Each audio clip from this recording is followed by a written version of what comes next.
Welcome to today's session. Whether you're new to Jesus' teachings or have been walking the path of faith for some time, today's discussion offers fresh perspectives and profound insights. We'll be exploring Jesus' seemingly paradoxical yet deeply meaningful words, especially regarding peace and conflict. For many, Jesus symbolizes peace, bringing love and harmony. Yet today, we'll examine another dimension to his message, one where Jesus speaks not only of peace, but also of division, fire, sword, and conflict. This apparent contradiction challenges traditional interpretations, revealing a deeper truth.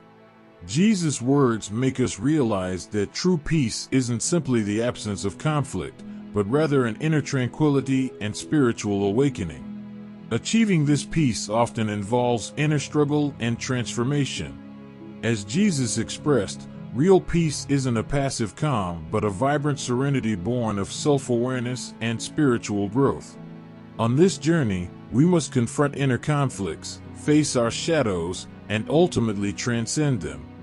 It's not an easy path, but it's essential for anyone seeking truth. Today, we'll delve into these paradoxical teachings, exploring why Jesus calls us to face conflict and why he said, "Father will turn against son, and son against father." What truths lie behind these words, and what relevance do they hold for us today? May this discussion inspire you and equip you with new understanding as you continue your journey of faith. Let's begin this challenging and enlightening journey together. The second saying, Jesus said, "Men possibly think that I have come to throw peace upon the world, and they do not know that I have come to throw divisions upon the earth, fire, sword, war. For there shall be 5 in a house, 3 shall be against 2 and 2 against 3, the father against the son and the son against the father, and they will stand as solitaries." Jesus said, "I will give you what the eye has not seen, and what the ear has not heard, and what the hand has not touched, and what has not arisen in the heart of man." Jesus is very paradoxical, but meaningfully so. To take in the meaning, many things have to be understood. First, peace is possible if everybody is almost dead. There will be no war, no conflict, but there will be no life either. That would be the silence of the graveyard. But that is not worth anything. Then even war is better, because in war you are alive and vital. Another type of peace, a totally different dimension of peace, exists when you are vital, alive, but centered in your being, when self-knowledge has happened, when you have become enlightened. When the flame is lit and you are not in darkness, then there will be more life, more silence, but the silence will belong to life, not to death. It will not be the silence of the graveyard. This is the paradox to be understood. War is bad, hate is bad, they are the evils on the earth and they must go. Disease is bad, health is good, disease must go. But you must remember that a dead man never falls ill, a dead body can deteriorate but cannot be ill. So if you don't understand, all your efforts may create a dead world. There will be no disease, no war, no hatred, but no life either. Jesus would not like that type of peace. That type of peace is useless. Then this world, with war, would be better.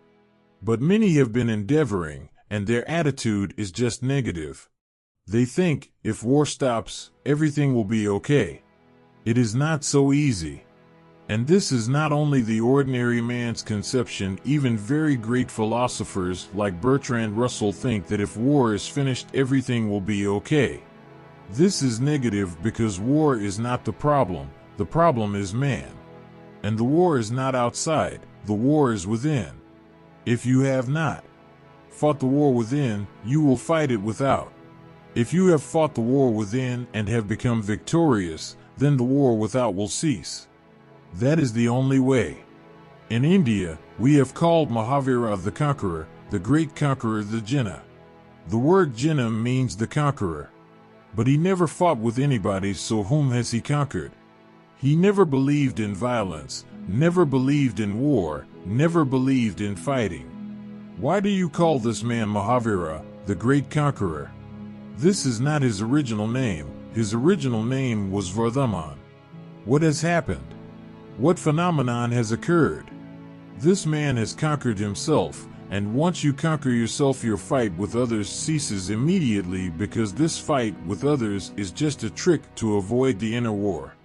If you are not at ease with yourself, then there are only two ways: either you suffer this unease or project it on somebody else. When you are inwardly tense, you are ready to fight. Any excuse will do. The excuse is irrelevant. You will jump on anybody: the servant, the wife, the child. How do you throw your inner conflict and unease? You make the other responsible, then you pass through a catharsis. You can become angry now. You can throw your anger and violence, and this will give you a release, a relief, of course temporary, because the inside has not changed. It will again accumulate. It remains the old. Tomorrow again it will accumulate anger, hatred, and you will have to project it. You fight with others because you go on accumulating rubbish inside yourself, and you have to throw it out. A person who has conquered himself, has become a self-conqueror, has no inner conflict. The war has ceased. He is one inside, there are not two. Such a man will never project. Such a man will not fight with anybody else. So this is a trick of the mind to avoid the inner conflict, because the inner conflict is more painful for many reasons. The basic reason is that every one of you has an image of yourself as being a good man. And life is such that without this image it will be difficult to live. Psychiatrists say that illusions are needed to live. Unless you have become enlightened, illusions are needed to live. If you think you are so bad, so devilish, so evil, if this image, which is the truth that you are, gets inside, then you will not be able to live at all. You will lose all self-confidence, and you will be filled with such condemnation towards yourself that you will not be able to love. You will not really be able to move. You will not be able to look at another human being. You will feel so inferior, so bad, so devilish, that you will die. This feeling will become a suicide. And this is a truth, so what to do? One way is to change this truth, become a man of God, not a man of the devil, become divine. But that is difficult, arduous, a long, hard path. Much has to be done. Only then can the devil become divine. It can become divine. You may not be aware of the root of the word devil. It comes from the same word from which divine comes. Both devil and divine come from the same Sanskrit root, deva. The devil can become divine because the divine has become the devil. The possibility is there. They are two poles of one energy. The energy which has gone sour, bitter, can become sweet. An inner transformation is needed, an inner alchemy is needed, but that is long and arduous. And the mind always looks for the shortcut where the least resistance is. So mind says, why bother about becoming a good man? Just believe that you are good. This is easy because nothing is to be done. Just think that you are good. Just create an image that you are beautiful, heavenly, that nobody is like you, and even this illusion of goodness gives you energy to live. If illusions can give you so much energy, you can conceive how much will happen when the truth is realized. Even the illusion that you are good gives you life to move, gives you legs to stand on, gives you confidence. You become almost centered even with the illusion, and this center that happens in illusion is the ego. When you are really centered, that is the self. But that happens only when the truth is realized, when your inner energies have been transformed, the lower has been transformed into the higher, the earthly into the heavenly, when the devil has become divine. When you have become radiant with the glory that is yours, when the seed has come to sprout, when the mustard seed has become a great tree. But that is a long process. One needs the courage to wait. One needs not to be tempted by the shortcut. And in life there are no shortcuts, only illusions are shortcuts.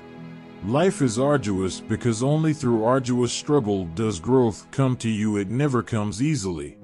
You cannot get it cheaply. Anything that is cheap cannot help you to grow. Suffering helps the very effort, the very struggle, the long path that gives you sharpness, growth, experience, maturity. How can you achieve maturity through a shortcut? There is a possibility now they are working with animals, and sooner or later they will work with human beings. There is a possibility you can be injected with hormones.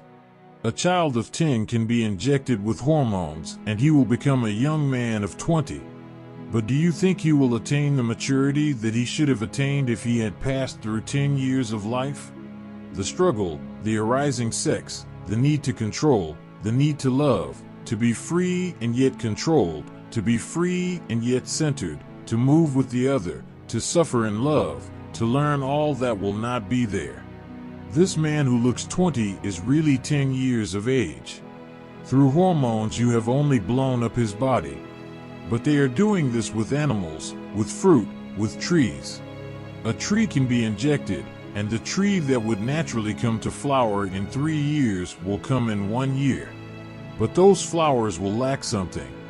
It is difficult to see because you are not flowers, but they will lack something.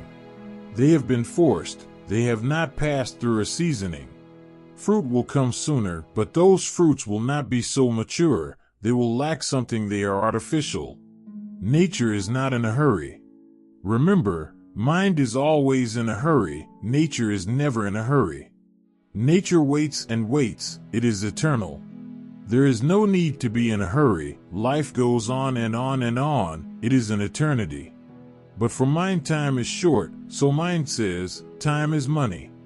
Life never says that. Life says, experience, not time. Life waits, can wait, mind cannot wait, death is coming near. There is no death for life, but for mind there is death. Mind always tries to find a shortcut. And to find a shortcut, the easiest way is to create an illusion. Think that you are what you want to be, then you have become neurotic. That is what has happened to many people who are in madhouses. They think they are Napoleon or Alexander or somebody else. They believe it and they behave that way. I have heard about one man who was being treated, psychoanalyzed. He thought that he was the great Napoleon. After 3 or 4 years of treatment and psychoanalysis, the psychiatrist thought, now he is absolutely okay. So he said, now you are okay and you can go to your home. The man said, home? Say, to your palace.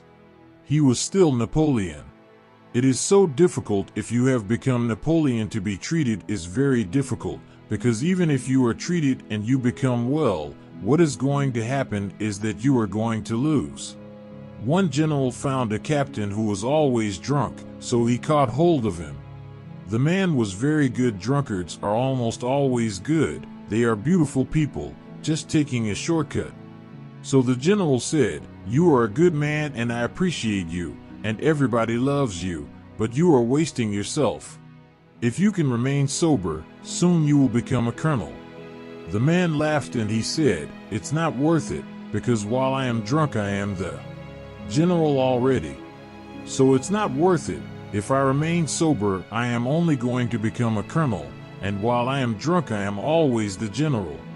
There is too much involved in the illusion. How can this man let go of his illusion? So cheaply he has become the general. Mind finds shortcuts, and illusions are the shortcuts. Maya is the easiest and the cheapest thing to achieve. Reality is hard, arduous. One has to suffer and pass through fires. The more you pass through fires, the more seasoned you become. The more seasoned, the more valuable. Your divinity cannot be purchased in a market, and cheap, you cannot bargain for it. You have to pay with your whole life. When your whole life is at stake, only then does it happen. You fight with others because this is an easy way. You think you are good, the other is bad, and the fight is outward. If you look at yourself, then the fight becomes inward. You know you are bad. It is difficult to find a more devilish man than you. If you look within, then you find you are absolutely bad, and something has to be done. An inner fight, an inner war starts. And through that inner conflict, and it is a technique, remember, It is one of the greatest techniques that has been used through the centuries. If there is inner conflict, then you become integrated. If there is inner conflict, then beyond the conflicting parties a new center of witnessing arises. If there is inner conflict, then energies are involved, your total being is in turmoil, chaos is created, and out of that chaos a new being is born. Any new birth needs chaos. This whole universe is born out of chaos. Before you are really born, chaos will be needed. That is the war of Jesus. He says, I have come not to give you peace, not that he has not come to give you peace, but not the cheap peace that you would like to be given. Now try to understand his words. Jesus said, Men possibly think that I have come to throw peace upon the world, and they do not know that I have come to throw divisions upon the earth. Fire, sword, war. When you come to a master like Jesus, you come for peace. You are blissfully unaware that you have come to the wrong person. As you are, you cannot get peace. And if somebody gives you peace, that will be death to you. As you are, if you become peaceful, what will that mean? That will mean the struggle has ceased before you have attained anything. As you are, if somebody makes you silent, what will that mean? You won't have achieved any self, and you will be consoled by your situation. This is the way you can know a false master from a true master. A false master is a consolation. He gives you peace as you are. He never bothers to change you. He is a tranquilizer. He is just like sleeping pills. You come to him and he consoles. But if you come to a true master, this is the criterion. Whatsoever peace you have, that too will be destroyed. Whatsoever at-easeness you have is going to go to the dogs. He will create more turmoil, more conflict. He is not going to console you because he is not your enemy. All consolations are poisons. He will help you to grow. Growth is difficult. You will have to pass through many difficulties. Many times you would like to escape from this man, but you cannot because he will haunt you. Consolation is not the goal. He cannot give you a false peace. He will give you growth, and out of that growth someday you will flower. And that flowering will be the true peace, the true silence. Consolation is false. People come to me, and I can see the way they come, the problems they bring. They want consolation. Somebody comes and he says, I am in much difficulty. My mind is not at peace. I am very tense. Give me something, bless me so that I become peaceful. But what will that mean? If this man can be made at peace, what will that mean? Then this man is never going to change. No, that is not the way. Even if a real master consoles you, that consolation is just like a fishing net. You will be caught in the consolation, and then, by and by, he will create the chaos. You have to pass through the chaos, because as you are absolutely wrong. In this state, if somebody consoles you, he is your enemy. With him you will lose time, life, energy, and in the end consolations won't help. When death comes, all consolations will evaporate. There was one old man whose son died. He came to me and he said, console me. I said, I cannot do that. That is sin. He said, I have come for that. I told him, you may have come for that, but I cannot do it. He said, but I went to this Shankaracharya and he consoled me. He said, don't bother, don't be worried. Your son is reborn in a high heaven. I knew his son also, and that is impossible because he was a politician. They all go to hell, they never go to heaven. And not only was he a politician, but a successful politician, he was a minister of state, with all the cunning of a politician, with all the ambition of a politician. How can he go to heaven? And this old man was also a politician. Basically, he was not disturbed because his son was dead. The basic thing was that his ambition was dead, because through that son he was achieving more and more and more and more. He himself had become old. He had worked continuously his whole life, but he was a little foolish, not very cunning, a little naive. He worked hard, he sacrificed his whole life, but he could not attain any post. And that was the deep hurt. It was a wound. And then through the son he had been trying, and the son had been achieving. Now that his son was dead, his whole ambition was dead. When I told him, "This is the reason you are suffering so much, it is not your son," he was very disturbed.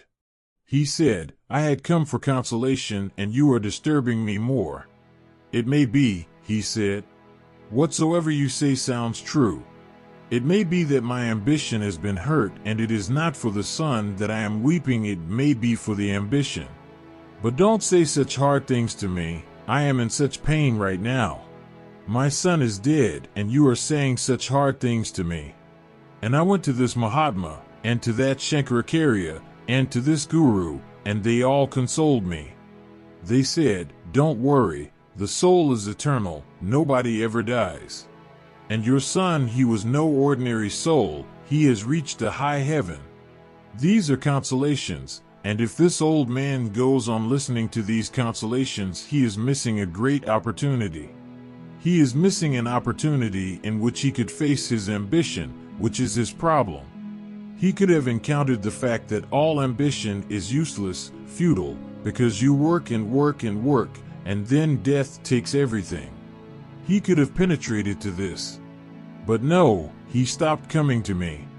He used to come to me, but since that time he has never come. He went to others who would console him. Are you here to be consoled? Then you are in the wrong place. That is what Jesus says.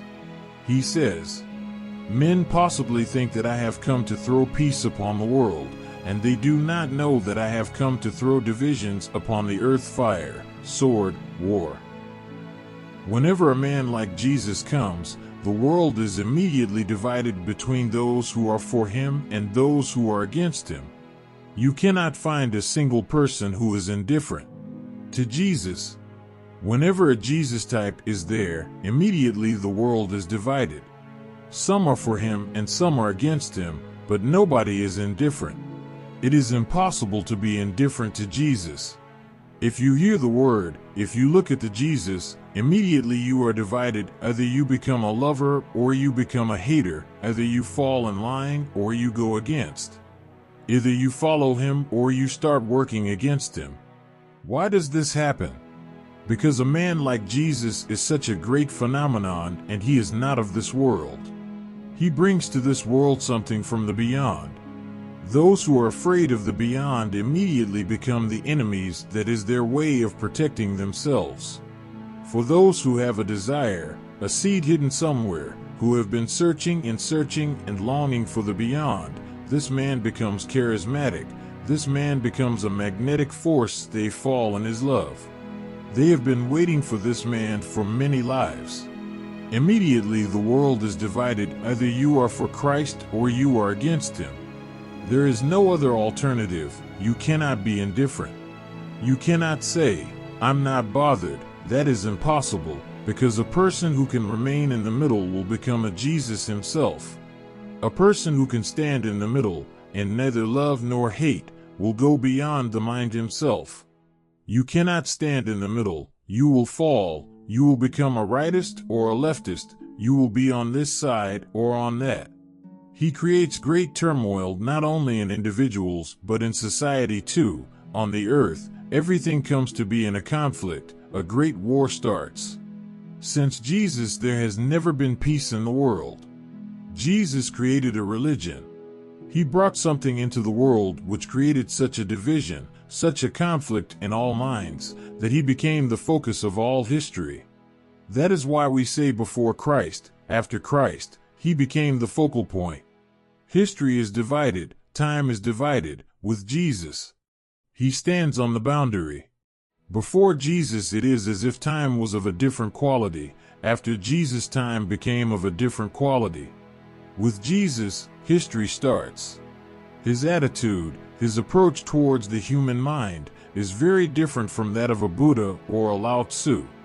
The ultimate goal is one, the ultimate flowering is going to be one, but Jesus' approach is absolutely different. He is unique. What is he saying? He is saying that through conflict growth is achieved, through struggle centering happens, through war peace flowers. But don't take him literally. Whatsoever he is saying is a parable.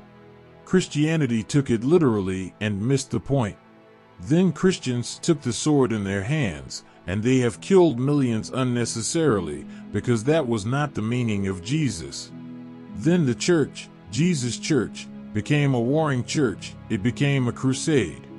Christians have been fighting Mohammedans, Hindus, Buddhists. They have been fighting everywhere. But they missed the point. Jesus was talking of something else. He was not talking of the swords of this world. He brought a sword of a different world. What is this sword? It is a symbol. You have to be cut into two, because in you two things meet, this world, the earth, and heaven. They meet in you. One part of you belongs to the mud, to the dirt. One part of you belongs to the divine. You are a meeting point, and Jesus brought a sword to cut you asunder, so the earth falls to the earth and the divine enters into the divine. You cannot make any distinction as to what belongs to the earth. When you are hungry, do you think you are hungry? Jesus says, "No, take my sword and cut it." Hunger belongs to the body because it is a bodily need. Consciousness has no hunger. It becomes aware because the body has no consciousness. You may have heard one old pentantra story. It happened that a big forest accidentally caught fire. Two men were there. One was blind and one was lame. The lame one couldn't walk, couldn't run, but he could see, and the blind one could walk and run, but he could not see. So they made a pact. The blind man took the lame man on his shoulders, and as the lame man could see and the blind man could walk, they became one man. They came out of the forest, they saved their lives. This is not just a story, this is what has happened in you. One part of you feels hunger, but cannot know it because it has no eyes to see. Your body feels hunger. Your body feels sexual desire. Your body feels thirst. Your body needs comfort. All the needs are of the body. And your consciousness only sees. Yourself is only a witness. But they have made a pact, because without the body the consciousness cannot walk, cannot move, cannot do anything. And without the consciousness the body cannot realize what is needed, whether the body is hungry or thirsty. Jesus' sword means this compromise has to be realized knowingly, and then a distinction has to be made. What belongs to the earth belongs to the earth. Fulfill it, but don't get obsessed. If you are hungry, the body is hungry, know it well, fulfill the hunger, but don't get obsessed. There are many people who become obsessed, who go on eating and eating and eating, and then someday they become so frustrated with eating that they go on fasting and fasting and fasting. But both are obsessions. Too much eating is as bad as too much fasting. A right balance is needed. But who will give the balance? You have to become two. You have to be completely aware that this is of the earth and I am not of the earth. This is the sword of Jesus. He says, "I have come to throw divisions upon the earth. Fire, sword, war." Why fire?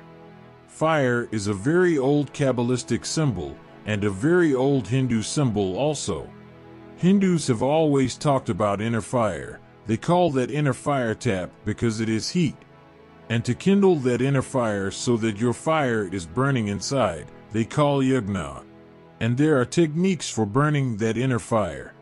Right now it is almost dead, covered with ashes. It has to be poked, discovered, rekindled. More fuel is needed and the fuel has to be given. When the inner fire burns in its totality, suddenly you are transformed, because there is no transformation without fire. You heat water and at a particular degree, 100 degrees, the water evaporates, becomes vapor, the whole quality changes. Have you observed that when water changes into vapor, the whole quality changes? When it is water, it always flows downwards. That is the nature of water, to flow downwards. It cannot flow upwards, it is impossible. But when at 100 degrees it evaporates, its whole nature changes. The vapor floats upwards, never downwards. The whole dimension changes, and it happens through heat. If you go to a chemist's lab, what will you find? If you take fire away, nothing will happen there, because every transformation, every new change, every mutation is through fire. And what are you except fire? What are you doing when you are living? When you breathe, what do you breathe? You breathe oxygen, and oxygen is nothing but fuel to fire. When you run, more fire is needed, so you breathe more deeply. When you rest, less fire is needed, so you breathe less deeply, because less oxygen is needed. Oxygen is fuel to the fire. Fire cannot exist without oxygen because oxygen burns.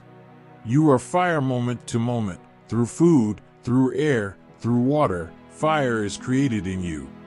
When it is too much, you have to release it. When animals have the sexual urge, we say they are on heat. It is meaningful because it is a sort of heat. It is a sort of heat, and when you have more fire than you can absorb, it has to be released, and sex is an outlet. Remember, in hot countries, people are more sexual than in cold countries. The first books on sexology appeared in hot countries. Vatsyayana's Kama Sutra, Koka Pundit's Koka Shastra, appeared first. The first Freudians were in the East, and they appeared before Freud, 3,000 years before Freud. In the West, sex has just become important. In a cold country, there is not enough fire in the body to create much sexuality. Only within the last 3 or 4 centuries has sex become very important in the West, because now the country may be cold, but central heating is there. So people are not so cold, otherwise the fire of the body continuously fights with the cold. That's why in the East the population goes on growing and it is difficult to prevent it, but the West does not have so much of a population explosion. I heard it happened that when the first Russian astronauts landed on the moon, they were very happy. But they were surprised when they saw 3 Chinese walking there. The Russians looked at them and said, "You have reached before us? And you don't have any means, any technology, any science. How did you do it? You have done a miracle. How did you reach here?" Those Chinese said, "Nothing like a miracle. A simple thing, mathematics. We stood on each other's shoulders and reached." The Chinese can reach, the Indians can reach, there is no problem. Once they decide, they can reach anywhere. Sex is a heat phenomenon, a fire phenomenon.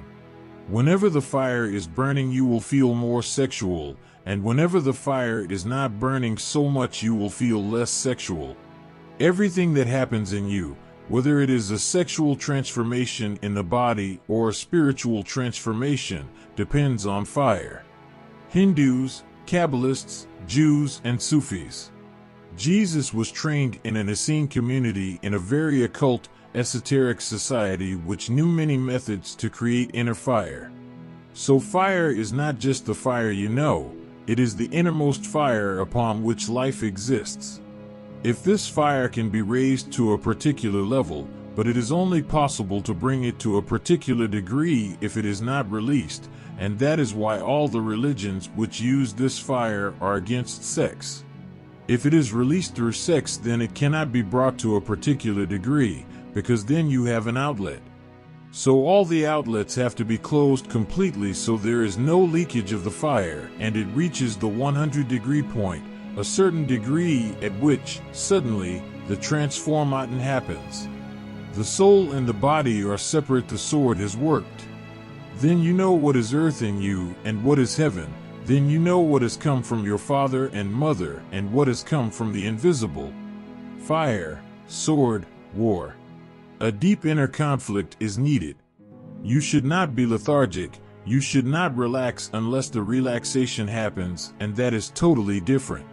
You have to fight and create conflict and friction. Friction is the right word for the inner war. Gurdjieff worked through friction. He would create friction in the body. You may not be aware now, but remember it. Someday you will become aware that your body has many layers of energies. If you are not in friction, then you use only the superficial layer. If much conflict arises, the superficial layer is finished and then the second layer starts functioning.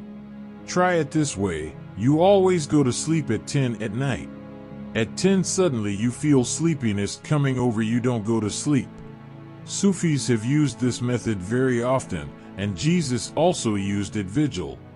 For the whole night he would not sleep, in the wilderness for 40 days and 40 nights he would not sleep. He remained in the hills alone without sleeping. What happens? If you don't sleep at 10, for a few minutes you will feel very, very lethargic, sleepier and sleepier and sleepier. But if you resist and fight, a friction is created, you become two, the one who wants to sleep and the one who doesn't want to sleep. Now there are two parts fighting. If you stick and don't yield, suddenly you will find all sleepiness is gone and you have become as fresh as you have never been in the morning. Suddenly all sleepiness is gone, you are fresh, and even if you want to go to sleep it will be difficult now. What happened? There were only two possibilities, and through the friction between them energy was created. Energy is always created through friction. All science depends on creating friction, then energy is created. All dynamos are just friction techniques to create a fight, a war between two things. You create a war, your body wants to go to sleep and you don't want to go to sleep. Friction is there, and much energy is created. If you yield, that will be very bad, because if you yield, the body has won and the consciousness has lost the fight. So if you try, only try with a mind determined not to yield, otherwise it is better not to try. Friction methods are dangerous. If you try, then you have to win. If you don't win, you are lost, because then you lose your confidence. Your consciousness will become weaker and the body will become stronger. And if you lose many times, then there is less and less possibility of winning. Once you use any friction method, then make it a point to win. It is not to be lost, the battle must be won. And once you win, you achieve a different layer of energy. Now you can see that if you win, the energy that was in the other part is absorbed by you, so you become stronger. And then every fight will make you stronger, still stronger, until a moment comes when the whole energy of the body is absorbed by the self. Gurdjieff used friction very deeply and in such unbelievably dangerous ways. When he was very old, just within a few years of his death, he made a very dangerous car accident happen. He did it, it was not really an accident. In the life of a person like Gurdjieff, there is no accident. He is so aware that accidents are not possible. But he can allow an accident, or he can even create one, and he did create one. He was a fast driver, and in his whole life there had never been a single accident. He was also a very dangerous driver. All those who sat with him would always be on edge, any moment. He was absolutely mad, didn't believe in any traffic rules or anything. He would go this way and that, and as fast as possible, and anything was possible at any moment, but it never happened. One morning, when he went to Paris from his ashram in Fontainebleau, somebody asked, "When will you be back?" He said, "If everything happens as I think it will happen, by the evening, otherwise, difficult to say." And in the evening when he was coming back, there was an accident. The accident was so severe and dangerous that the doctors said that nobody could have survived, impossible. The whole car was crashed to bits. But Gurdjieff was found. He had 60 fractures all over his body, almost dead. But he was found perfectly aware, lying under a tree very far away from the car. He had walked to the shade and was lying there perfectly aware. He was not unconscious. He was taken to hospital perfectly conscious. He said that no anesthesia should be given to him. He wanted to remain perfectly conscious. This was the greatest friction he ever created with his body. The body was just on the verge of death. He had created the whole situation and he wanted to remain absolutely alert. He remained alert, and at this moment he attained the greatest centering that can happen to a man. He became centered in his consciousness. The earthly layer was completely separated. It became a vehicle. He could use it, but he was not identified with it. This is the meaning of Jesus when he says, "I have brought fire, sword, war. although men possibly think that I have come to throw peace upon the world. For there shall be 5 in a house, 3 shall be against 2 and 2 against 3, the father against the son and the son against the father, and they will stand as solitaries. For there shall be 5 in a house, this is a parable, in your body there are 5 in the house, the 5 senses, the 5 indriyas. Really, deep down you have 5 bodies, because each sense has its own center, and each sense goes on manipulating you in its own direction. The eye says, look at the beauty. The hand says, touch, it is so lovable. The eye is not at all interested in touch. The hand is not at all interested in looking at a beautiful person, a beautiful body, or a beautiful tree. All 5 senses exist as 5 separate centers, and your mind is just a coordinator. It goes on coordinating between these 5. When you look at me and you hear from the ears and you look from the eyes. Eyes never hear, ears never look. Then how do you conclude that you hear the same person you see? How can you conclude? The mind goes on coordinating. It is a computer. Whatsoever the eyes feed in, whatsoever the ears feed in, it combines and gives you the conclusion. The method of friction which Gurdjieff used, which Jesus used. And those who know the innermost secret story of Jesus' life say that he was not crucified, but that he managed to be crucified just like Gurdjieff. He managed to be crucified, it was a drama that he arranged. Those who were crucifying him thought they were killing him, but such a man as Jesus cannot be forced to die. He could have escaped very easily, for it was well known that he was to be caught. He could have moved away from the capital or away from the country. There was no problem, but he came to the capital. It is said that he enacted the whole thing, and that Judas was not his enemy but his friend who helped Jesus to be caught. The whole thing was managed and controlled by him. What happened on the cross was the last inner war, the last and greatest friction. When he was dying, but not losing trust in the divine, when the earth was falling back to the earth, when the division was absolute, total, he was not identified at all. He allowed it. Gurdjieff used to say that this crucifixion of Jesus was a drama, and that really, the author of the drama was neither Pontius Pilate nor the high priest of the Jews, but Jesus himself. He managed it, and he managed it so beautifully that even up to now it has not been discovered. Not exactly what happened and how. You cannot imagine managing your own crucifixion, but that is what religion is, managing your own crucifixion. Going to the cross means going to the climax of friction where death is. Jesus says, "For there shall be 5 in a house, 3 shall be against 2 and 2 against 3.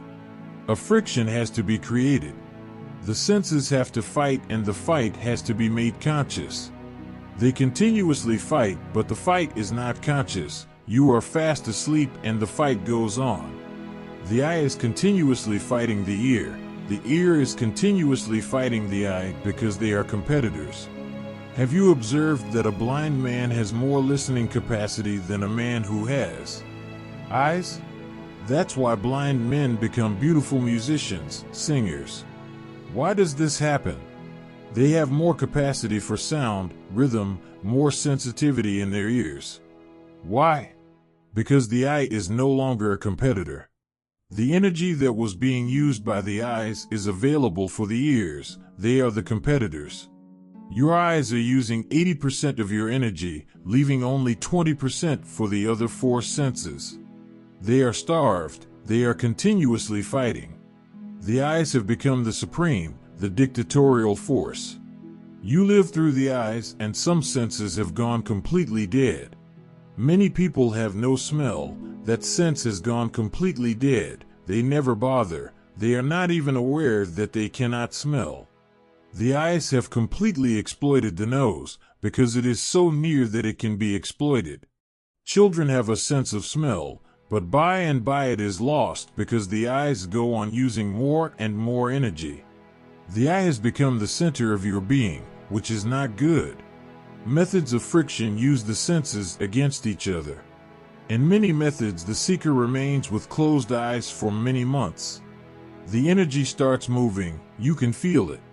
If you remain constantly with closed eyes for 3 months, you will be able to feel the energy moving continuously towards the ears, towards the nose. Your sense of smell may come back, you may start smelling.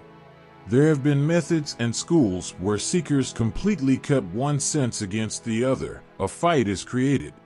If you close the ears for 3 months and just see, don't listen, then you will see there is a constant movement of energy. If you can see your senses fighting, you will become separate because you become a witness. You are no longer the eyes, no longer the ears, no longer the hands, no longer the body, you are a witness. The fight goes on within the body, and you are an onlooker. This is the meaning, the deepest meaning of the parable, but it is also true in another sense. For there shall be 5 in a house, 3 shall be against 2, and 2 against 3, the father against the son, and the son against the father, and they will stand as solitaries. In another sense too this is true, that in a family of 5, 3 will be against 2, and 2 will be against 3. Whenever a religious person happens in a family, friction starts, because for a family a religious person is the most dangerous person. The family can tolerate anything except religion, because once you become religious you will not be identified with the body. The family is related to the body. Your father is your father because of your body. If you think you are the body, then you are related to your father. But if you come to know that you are not the body, who is the father? How are you related to him? The mother has given birth to your body, not to you. You are so identified with the body that you think the mother has given birth to you. When you are not identified, the identification is broken, then who is the mother? She has not given birth to you, but only to this body which is going to die. So the mother has not given you life, rather, on the contrary, the mother has given you one more death. The father has not given you life, he has given you one more possibility to die. Once you are not identified with the body you have broken from the family, you are uprooted. So the family can tolerate it if you go to a prostitute. It is okay, nothing is wrong, rather, on the contrary, you are getting more and more identified with the body.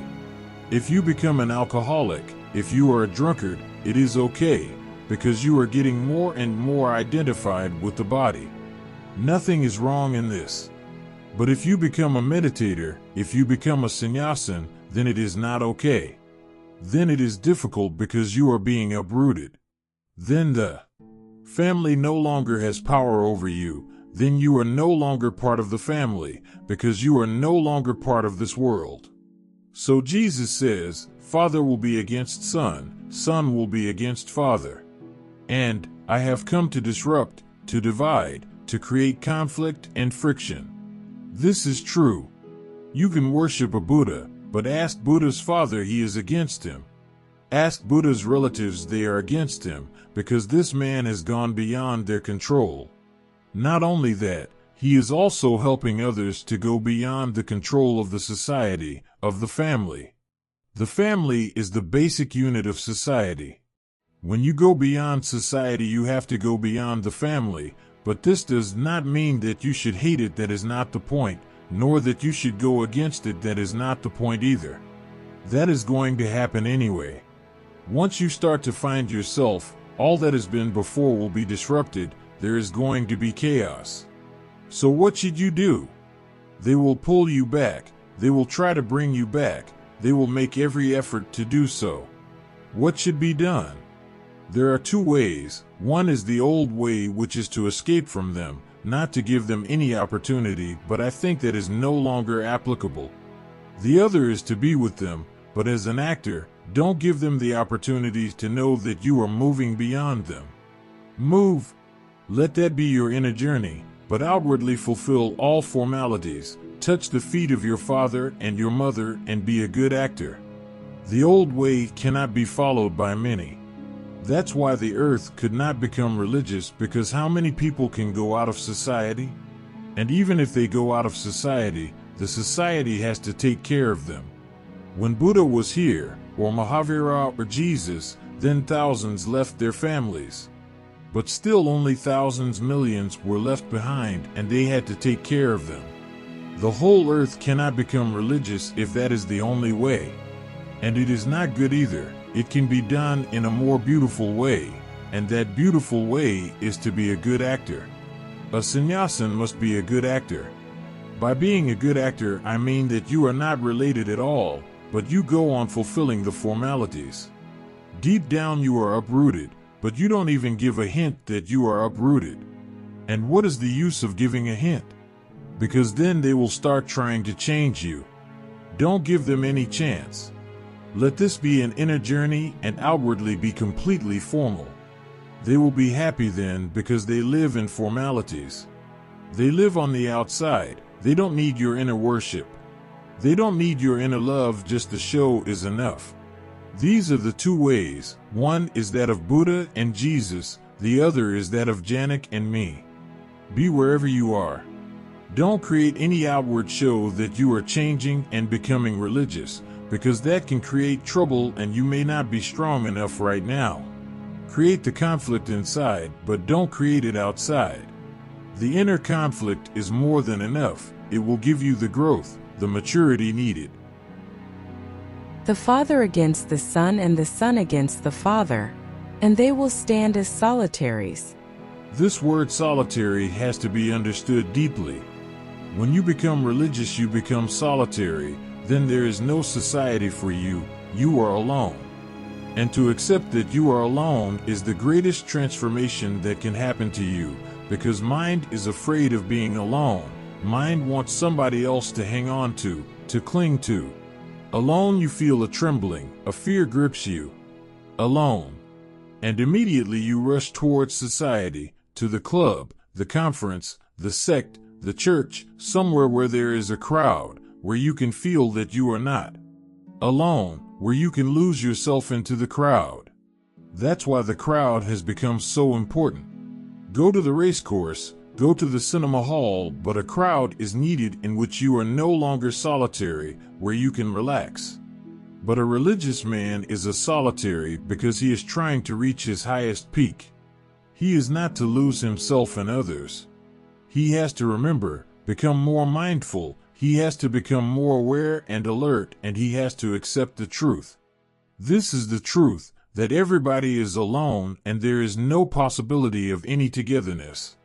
Your consciousness is a solitary peak. But that is the beauty of it, and you are unnecessarily afraid of it. Imagine Everest and a crowd of Everests. Then the whole beauty is lost. Everest is beautiful and challenging because it is alone, a solitary peak.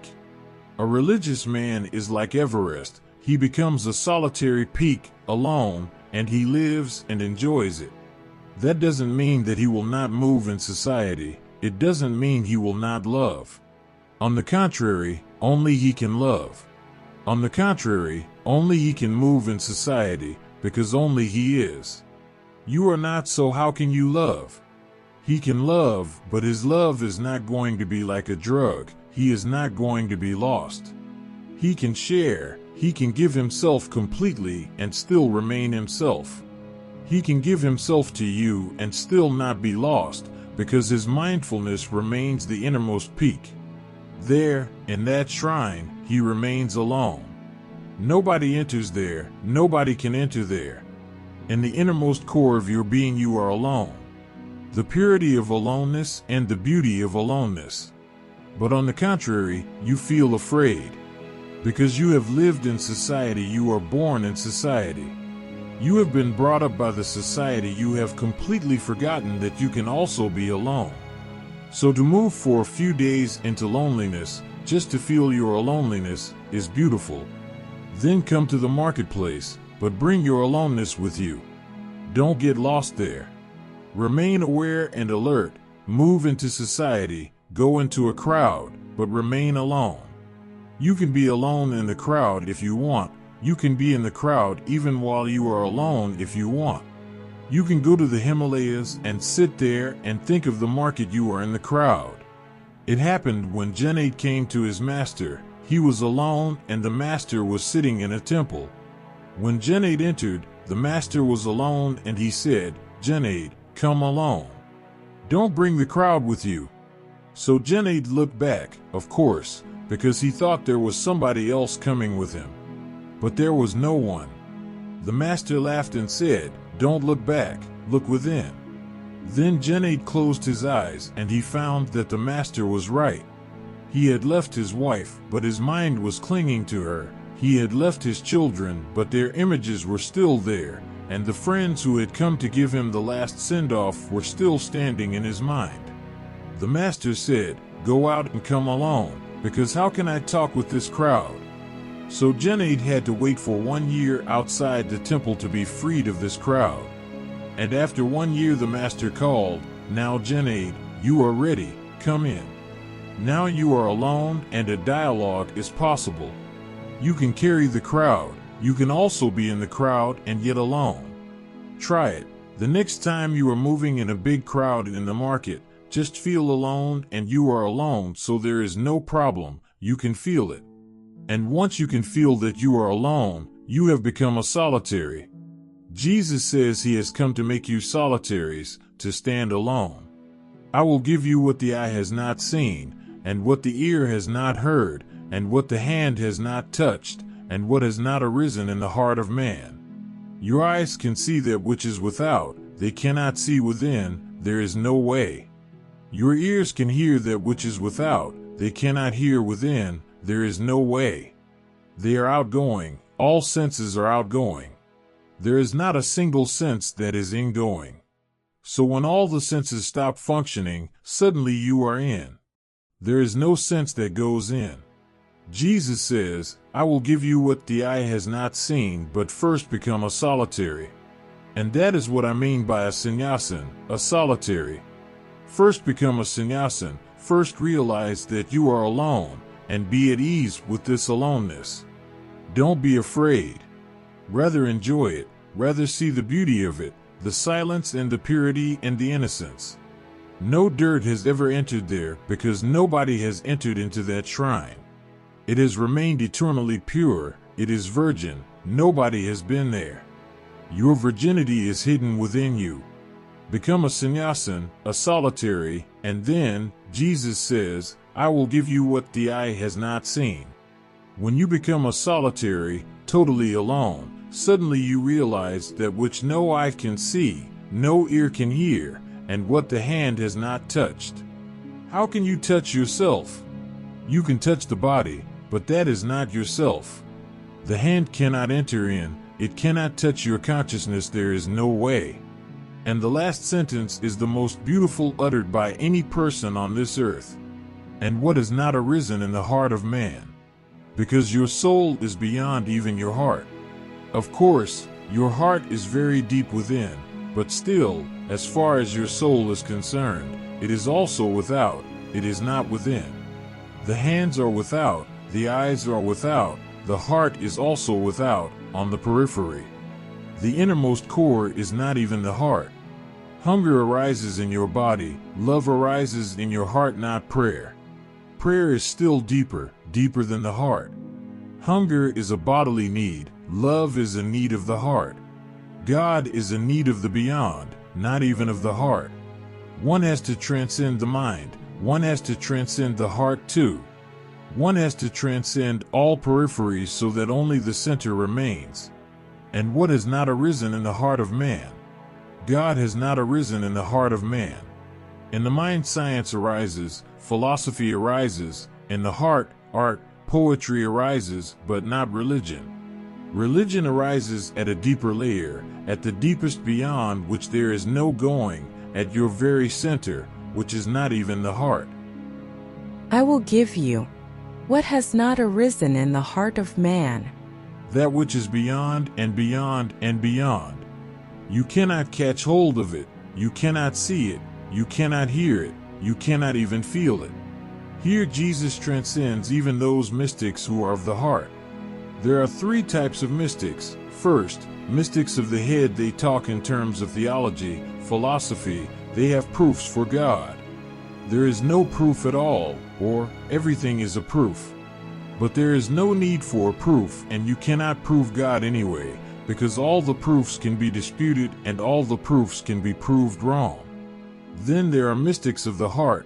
They talk of love, of the beloved, the divine, of Krishna. They talk in songs, poetry. They are romantic. Their search is deeper than the head, but still not deep enough. Jesus says, I will give you something which has not arisen even in the heart, where no theology reaches and no poetry has any glimpse of, nor logic nor love where both stop. I will give you that which has not arisen in the heart of man. This is the deepest, the most profound possibility, and Jesus opens it. But in Christianity it is lost. Christianity started to weave theories around it. It became a head affair, not only a heart affair, it became a head affair. Christians have produced great theologians. Look at Thomas Aquinas' Summa Theologica, hundreds of volumes of theology. But they missed because Jesus is not in the head. And because of these head-oriented theologians, mystics who were of the heart, who were a little deeper, were expelled from the church. Eckhart and Francis were expelled. They were thought fools, or to have gone mad, or to be heretics because they were talking of the heart, they were talking of love. But Jesus is missed by both. He is neither head-oriented nor heart-oriented. He is not oriented at all. He says, simply throw all orientations, throw all that is without and come to the innermost core where only you are, where only the being throbs, where only existence is. You can come to this, and if you come to this, then every mystery is revealed and all doors are opened. But even at the door you can miss. If you remain head-oriented, you remain standing at the door, theorizing, or you may be standing at the door and poetizing, talking in poetry and singing. I have heard that Mullah Nasruddin went once to a psychiatrist and said, I am very puzzled, now do something. It has become impossible. Every night I have a recurrent dream that I am standing at a door and I am pushing and pushing and pushing. There is a sign on the door and I push and push to no end. Every night I wake up perspiring and the door never opens. The psychiatrist started to note whatsoever he was saying. After half an hour's talk he asked, now tell me, Nasruddin, what is written on the door, on the sign?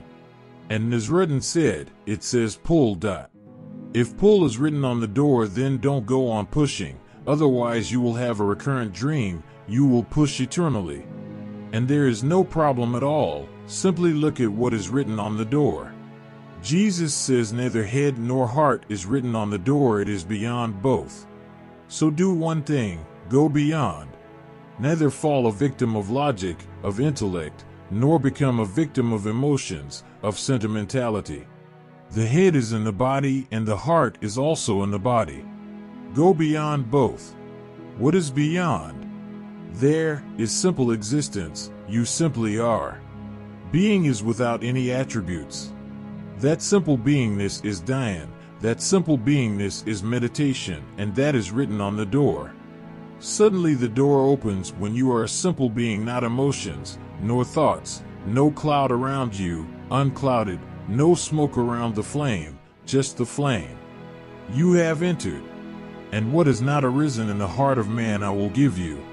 Enough for today. Thank you all for your participation and listening today. In our discussion, we felt the profound power and wisdom in Jesus' teachings.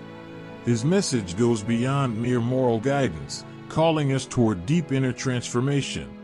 Today, we came to understand that the peace and serenity Jesus advocates are not easily attained, but are achieved through inner conflicts, challenges, and self-transcendence. In this world, each of us faces inner struggles and external challenges. Jesus' words remind us not to fear these conflicts, but to find our true selves through them, reaching inner peace and spiritual growth in the process. As he taught, we must use fire, sword, and conflict to clear away old patterns, paving the way for genuine rebirth. I hope today's discussion helps you face challenges in life with courage, finding real peace amid inner conflict rather than settling for superficial harmony. Let's carry these insights forward on our faith journey, continually seeking growth and transcendence of the spirit. I look forward to meeting with you again in future sessions to explore the endless wisdom in Jesus' teachings. Wishing you peace, joy, and strength in the days ahead. Until next time.